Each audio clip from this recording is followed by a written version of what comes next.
បាទសូមគោរពជំរាបសួរជនរួមជាតិសេចក្តីស្រឡាញ់ជួបជាមួយនឹងខ្ញុំសាជាថ្មីម្ដងទៀតហើយខ្ញុំក៏សូមធ្វើការអភ័យទោសផងចំពោះពេលវេលាកន្លងមកដែលខ្ញុំអត់មានពេលវេលាគ្រប់គ្រាន់ដើម្បីថតជាវីដេអូជូនបងប្អូនពីព្រោះថានៅកំឡុងពេលកន្លងមកហ្នឹងខ្ញុំមានភារកិច្ចដែលត្រូវបំពេញ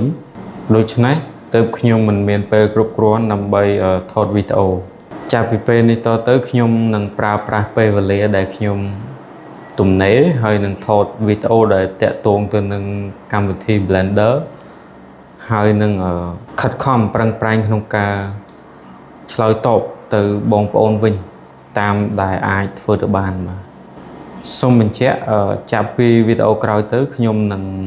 ធ្វើការថតជាវីដេអូខុសដែលក្នុងការ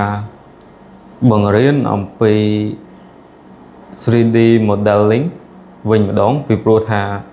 មានបងប្អូនយើងគាត់បានពន្យល់ណែនាំអំពីកម្មវិធីក៏ដូចជា tool សំខាន់របស់ Blender ជាច្រើនមកហើយ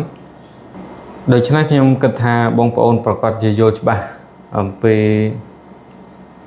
ចំណុចសំខាន់ក៏ដូចជាកលឹះមួយចំនួនដែលតាក់ទងទៅនឹងកម្មវិធីដូចជា tool ដែលអ្នកទាំងគ្នាអាចរៀនហ្នឹងគឺ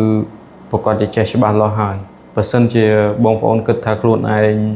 នៅមានកម្រិតមិនទាន់បានចេះច្បាស់លាស់បងប្អូនអាចចូលទៅសិក្សាបន្ថែមនៅក្នុង channel របស់បងប្អូនយើងដែលគាត់បានបង្កើតជាមេរៀននិយាយពីកម្មវិធី Blender ចាប់ផ្ដើមតាំងពីចំណុចដំបូងមកអញ្ចឹងបងប្អូនអាចរៀនពីដំបូងមកសារជាថ្មីមកបន្តមកបងប្អូនអាចនឹងប្រើប្រាស់វាបានដែរខ្ញុំគិតថាវាក៏ជាគ្រឹះដ៏សំខាន់ដើម្បីបន្តដំណើរទៅមុខក្នុងការប្រើប្រាស់កម្មវិធីឲ្យទៅតាមតម្រូវការរបស់បងប្អូនបាទហើយជាចុងក្រោយខ្ញុំក៏សូមអរគុណនិងជូនពរទៅដល់បងប្អូនទាំងអស់គ្នាឲ្យសម្រេចទៅតាមសេចក្តីប្រាថ្នារៀងៗខ្លួនជួបគ្នានៅក្នុងវីដេអូក្រោយបាទសូមអរគុណ